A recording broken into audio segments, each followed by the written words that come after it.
Hello and welcome to the St. Louis Wind Symphony podcast. My name is Matt McKeever. And I'm Lisa McMahon.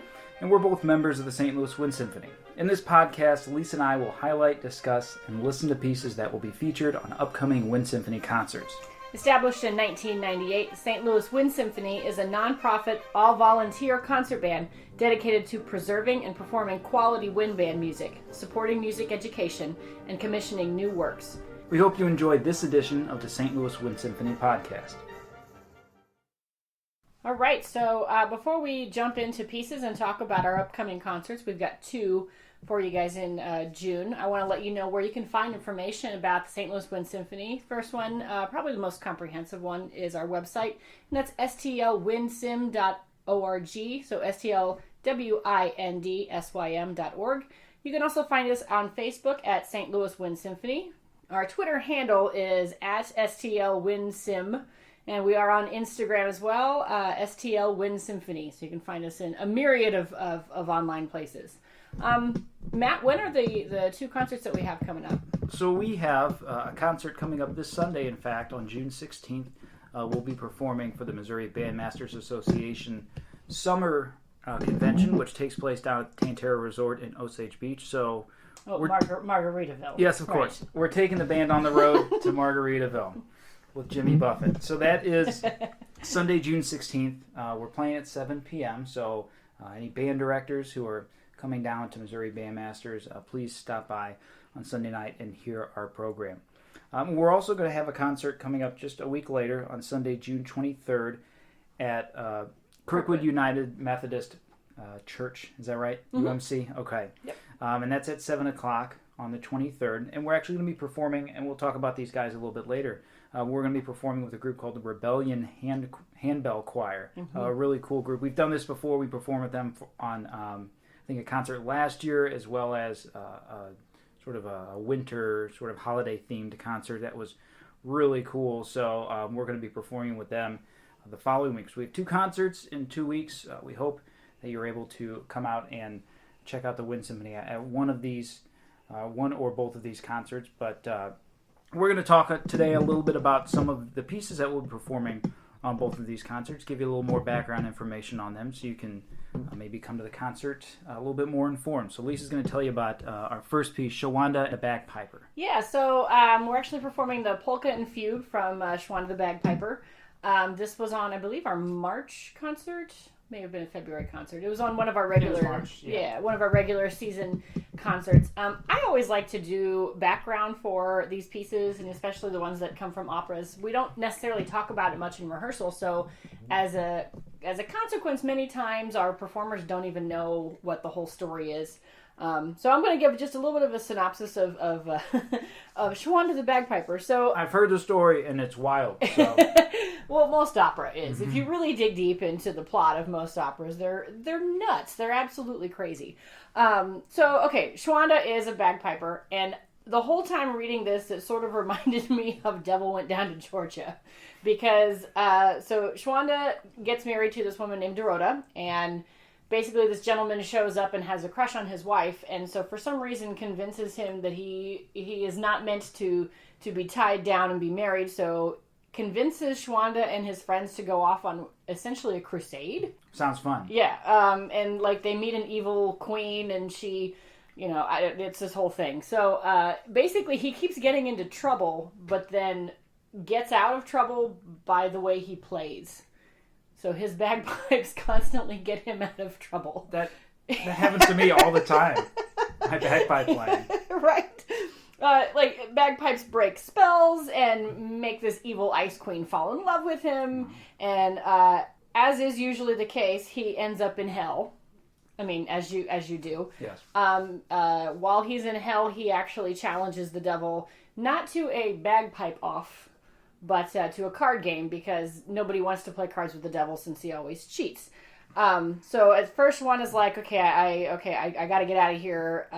Ends up playing cards with the devil, cheats worse than the devil, so basically beats the devil at his own game, gains his freedom, and somehow the guy that had the crush on the wife ends up taking his place in hell, and it all has to do with the fact that Shawanda plays a mean bagpipe. Wow. I know. So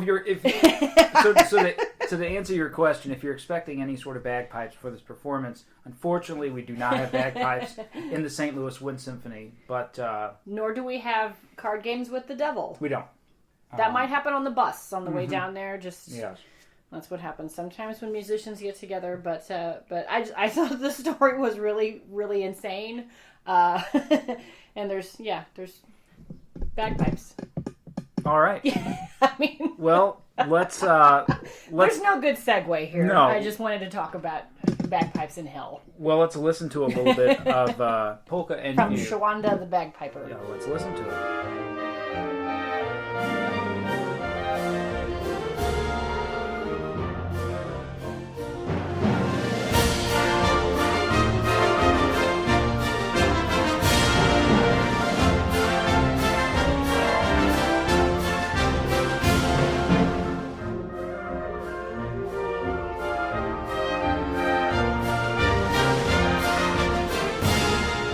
Heard the Polka and Fugue from Shawanda the Bagpiper. So now we're going to talk about another piece that we're going to be performing on this next concert.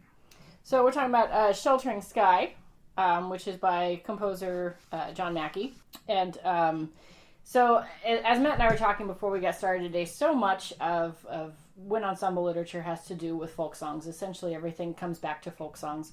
And Sheltering Sky is no exception. What I thought was interesting about this is that it doesn't have a discernible folk-like melody. There's nothing in here that is deciding, oh, okay, that's this particular melody. But he does put a couple different quotes in there for discernible melodies. Specifically, Granger's Colonial Song. Do you want to talk a little bit about what you know of Colonial Song? I remember the Wind Symphony actually played Colonial Song about 2 or 3 years ago, and I remember thinking it was such a beautiful piece, really beautiful soprano sax line, and that, as many Granger pieces have really nice soprano sax parts. But from what I understand, it was actually Granger sort of in his program notes said this is an original folk song that I've written. So, that's a pretty bold statement to call one of your own compositions a folk song as if it's going to be played for years and years down the line, which, as it turns out, it has been. It was true. Yeah, so, it was true. And I'm assuming, like many Granger pieces, it started off sort of as a piano piece and then expanded, and he wrote it for all different sorts of ensembles. I've heard it for piano, I've heard it for string orchestra, and that's pretty typical of most Granger. So if there's a melody that caught his fancy, he wouldn't just write it for one particular arrangement, he would write it for 17. Yeah. So it's always been one of my favorite Granger pieces, and to be honest, playing this piece, having sat in the Wind Symphony and playing this piece, I never picked up that it had Colonial Song, but now that I know that, I'm going to be listening a lot closer for that. Yeah, so he has parts of the melody of Colonial Song in there, but he's also got quotations to Danny Boy and Shenandoah. I find those more in the harmonic language and also just the timbre of it as well. I don't get as much of the melody of Shenandoah or Danny Boy from it, but definitely instrumentation. It's sort of a nod to other famous arrangements of it. If you know John Mackey, but you don't know Sheltering Sky, you probably have a thought in your mind as far as what it probably sounds like. It has like insanely fast parts and a bunch of crashing percussion. And this is not your typical John Mackey piece. This is not like Foundry or Red Line Tango or Asphalt Cocktail. This is a completely different piece. So it's definitely sort of the lighter side of John Mackey. That being said, though, there are some really beautiful parts in this piece, really beautiful kind of folk melody sounds, and then he'll kind of just throw this really sort of nasty sounding note in there, as John Mackey does, but then it resolves to this really beautiful thing again. So I've been on a big John Mackey kick lately, and I really love the guy's music, and it's so unique, and everything you hear by him is so uniquely him. So I'm so excited that we're putting some of his stuff on our program, because he really is one of the biggest names in wind band writing right now. He's a very fun Twitter follow as well, too, if you are on the Twitter. Yes. All right, well then let's listen to a little bit of John Mackey's Sheltering Sky.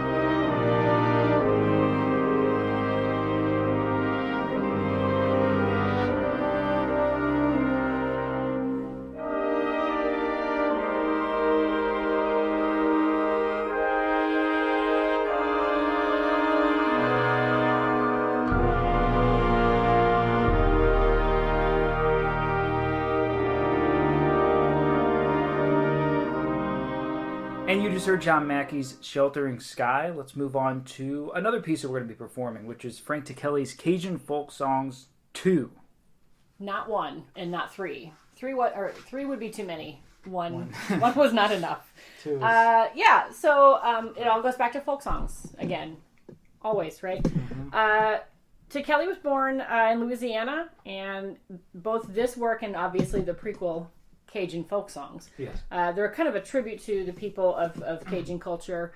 And if you're not familiar with this particular culture, that you had French colonists that settled in Nova Scotia and were eventually driven south into Louisiana by about the mid 1750s or so.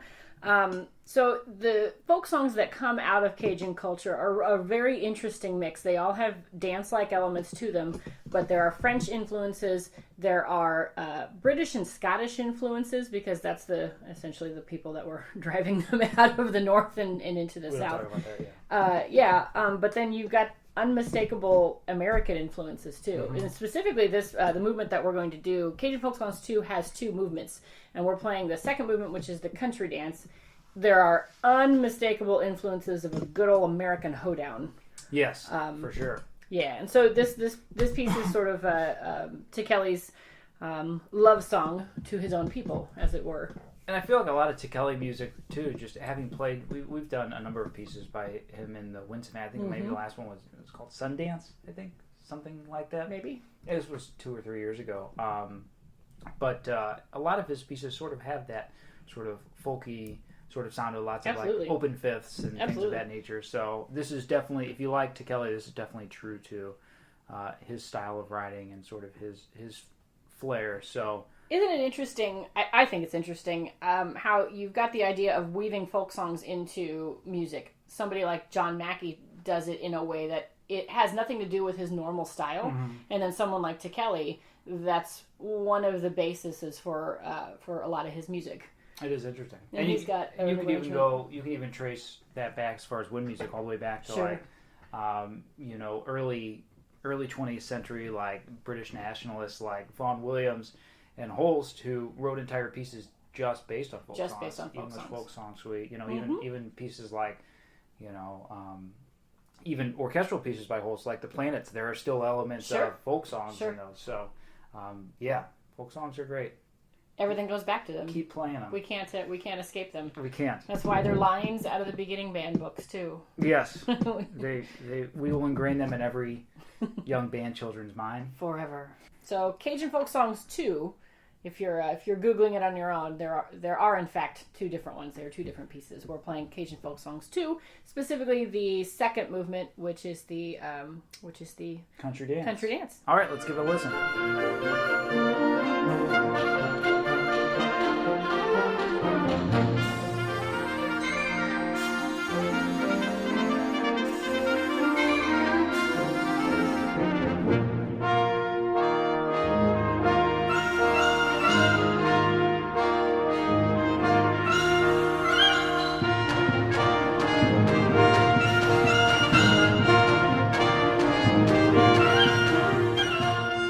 That was the second movement, Country Dance, from Frank Ticheli's Cajun Folk Songs 2. Just as a reminder of our 2 concerts we have coming up here in the next 2 weeks or so. Sunday, June 16th at 7 p.m. we'll be performing down at Osage Beach at Tantera/Margaritaville Resort for the Missouri Bandmasters Association Summer Conference. We'll also be performing on Sunday, June 23rd at 7 p.m. at Kirkwood United Methodist Church, along with the Rebellion Handbell Choir. Lisa, I'm excited. Tell us more about this Rebellion Handbell Choir. I'm excited. So I first was exposed to the Rebellion Handbell Choir when we did the holiday concert for them. I guess it's been a year or so since we did that. I didn't know that there was extended techniques on handbell. They strike them with mallets. They have the rims sing and all that. It's you think you know what you're getting into, but you don't. It's a really unique ensemble. I really enjoy playing with them. Gentleman by the name of Dolan Bayless is their director. He actually formed the Rebellion Handbell Ensemble in 2009. It is an auditioned group. Interesting facts that I learned. This ensemble has a musical range of over 5.5 octaves. only about an octave and a half less than a piano. Which, it shouldn't surprise me. It shouldn't, but it does. Well, I haven't done the math here, but I'm going to guess that a band has even more octaves than that, don't you think? Yeah, no, a piano is roughly 7. Not that we're comparing here, but... No, but a band is full of instruments of all shapes and sizes, all true. Different sorts of things. We're talking about bells. Just bells. That's true. So if you want to think about the lowest bell, think about the size of that sucker. So that's a big bell. Right? And they strike them with mallets, and it's kind of crazy. So about 5.5 octaves. I learned that there is such a thing as handbell associations. There's one here in St. Louis called, wait for it, the Handbell Association of Greater St. Louis. There are also national associations with which they are affiliated with as well. Again, I don't know why these things surprise me. I also learned last week. I was on a radio show last week, and the host was talking about. A different radio show? Well, this is a podcast. So I was on a local radio show last week, and he was talking about a harmonica association that's here in St. Louis too. Again, I don't know why these things surprise me, but these things surprise me. So yeah, there's different strokes for all sorts of different folks. Anyway, if you want to learn more about the Rebellion Handbell Ensemble, they do have a website. It's rebellionhandbells.org. They talk a little bit about what sort of literature they have and their affiliations with other handbell ensembles, both local and nationwide. They even have the Greater St. Louis one has a reading session coming up, which I find fascinating. Matt and I were talking about this before we got started. I don't even know how you begin reading handbell music. I don't know. Grab your handbells and let's find out. We should explore this as research for an upcoming podcast. So if this sounds intriguing to you, definitely plan on coming out on June 23rd to Kirkwood United Methodist Church in beautiful Kirkwood and come hear the Wind Symphony. We'll play a couple pieces. The Rebellion Handbell Choir will play a couple pieces. We'll play a couple pieces together. Heck, we're playing Stars and Stripes Forever with the Rebellion Handbell Choir. Handbells. I bet you've never heard that before. So I've never heard that before. Yeah, I'm excited. It's going to be a lot of fun. I think we're doing another piece called American Tapestry. We're doing a particular movement that's down by the riverside, which is kind of jazzy and fun. So definitely a unique concert, not a typical St. Louis Wind Symphony concert. So again, please come join us at a Wind Symphony concert. As always, they are free and open to the public. And bring your friends, bring your family, bring your kids too. We want to make sure that this is one of our big things about the St. Louis Wind Symphony is educational outreach. We want to reach kids who are in band in school and don't get to see a professional group and hear what that sounds like. So please consider bringing your kids or maybe your young musicians and have them hear what a professional group sounds like. So on that note, we're going to wrap things up. Lisa, thanks again for helping us out here. Absolutely. And we will see you guys next concert.